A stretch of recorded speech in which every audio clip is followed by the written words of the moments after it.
Viewers, today we are going to see about rolling friction. Assume a circular rolling object. For the ideal case, the point of contact is a single point and this contact is negligible area.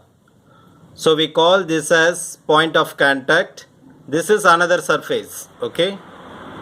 So actually this point of contact area is 0.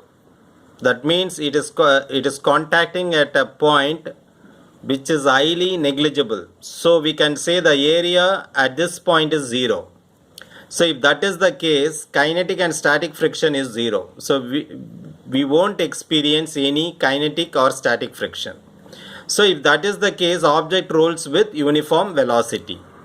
But for the same weight, rolling friction is approximately equal to sliding friction divided by 3.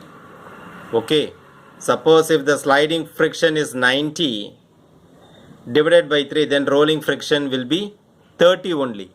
So what that it indicates? It indicates that the rolling structure of an object reduces the friction. Therefore, rolling friction is very less compared to sliding friction. If I say sliding friction means a body slides over the surface. Okay, say this is the body, this is sliding over the surface. That means area of the contact will be very high. So there is a big area of contact with the surface, therefore the friction, kinetic and static friction will be high. So the general case, for the more general case, the rolling friction, if you have an object of circular object, then in that case, if that circular object moves in a plane, then its friction is approximately equal to sliding friction by 3. Suppose sliding friction is 90, means 90 divided by 3, which will give you rolling friction as 30 only. So that's the greatest advantage of having a circular object.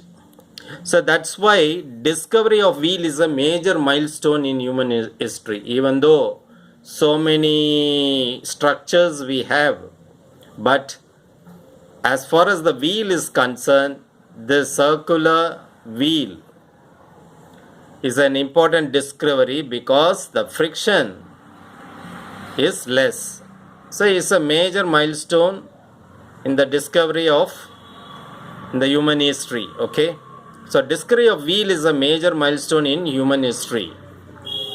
But if you come across the practical case, whatever we have discussed is ideal case. But in practical case, when a wheel gets in contact with a linear surface, it is not a single point. It will some area is occupied in that contact.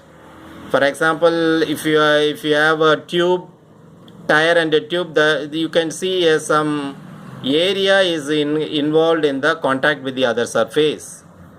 Therefore, if some area is involved, that means kinetic friction, static friction both comes into picture.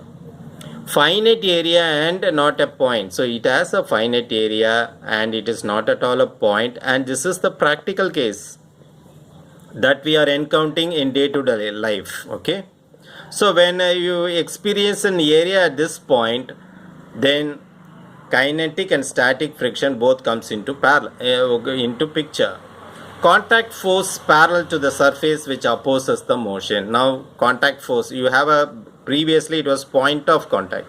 Now because you have an area, now contact force is in parallel to the surface. Now this is the surface, now it is in parallel, which opposes the motion. So because of this, what will happen? Because of this friction, static and kinetic friction, heat is produced. Okay, heat is produced. This is a form of energy because of friction. So to reduce heat, what usually people will do is they will lubricant. So lubricants will minimize the heat produced, or it absorbs the heat produced and protects the material, because overheat spoils the material also. Overheat will affect the material also. Another thing is you can use a ball bearings. Ball bearings means inside you will be having balls, so that will minimize the contact between two surfaces and minimizes kinetic and static friction. So this is another option, ball bearing. So ball bearings you might have seen in cycles, bikes, and ball bearing in day-to-day.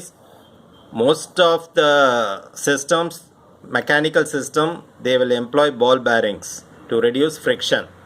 Okay, so by using lubricants and ball bearings, in ball bearings also we used to lubricate, so both are applied together, power dissipation is reduced. So this is the way by which we can reduce the power dissipated in the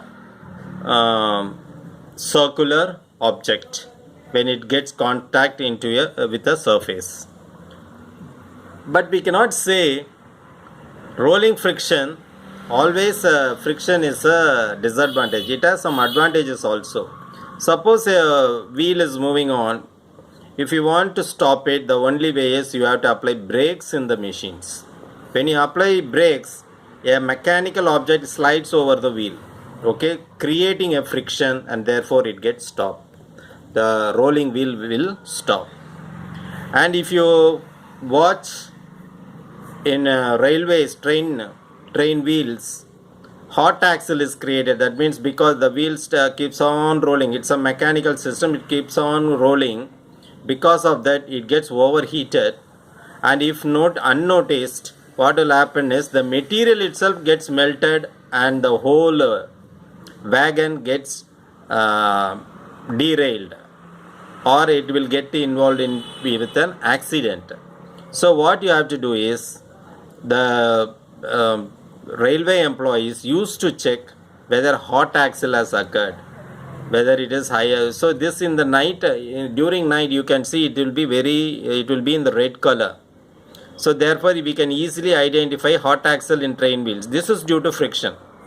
So immediately the train has to be stopped and you have to lubricate, or that wheel itself has to be replaced. So hot axle is a dangerous situation. Okay, in trains also we use metals to make mechanical braking. So it slides over the wheel, and so whenever this mechanical part slides over the wheel, a smell is produced, the iron smell, ferric oxide smell, ferrous smell. You can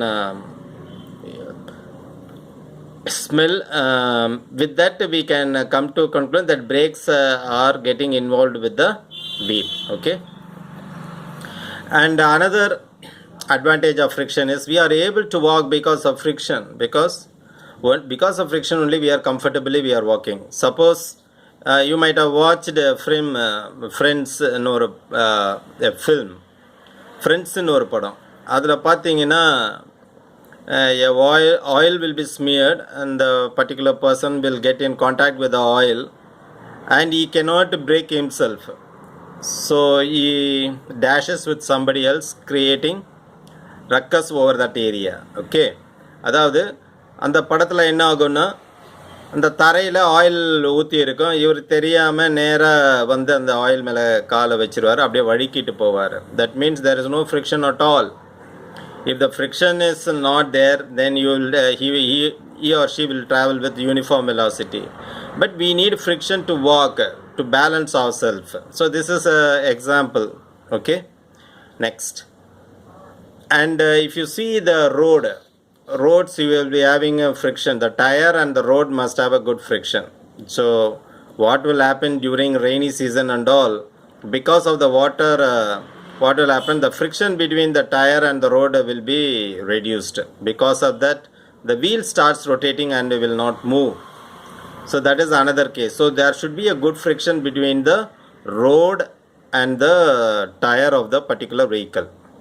So these are some of the advantages of friction also.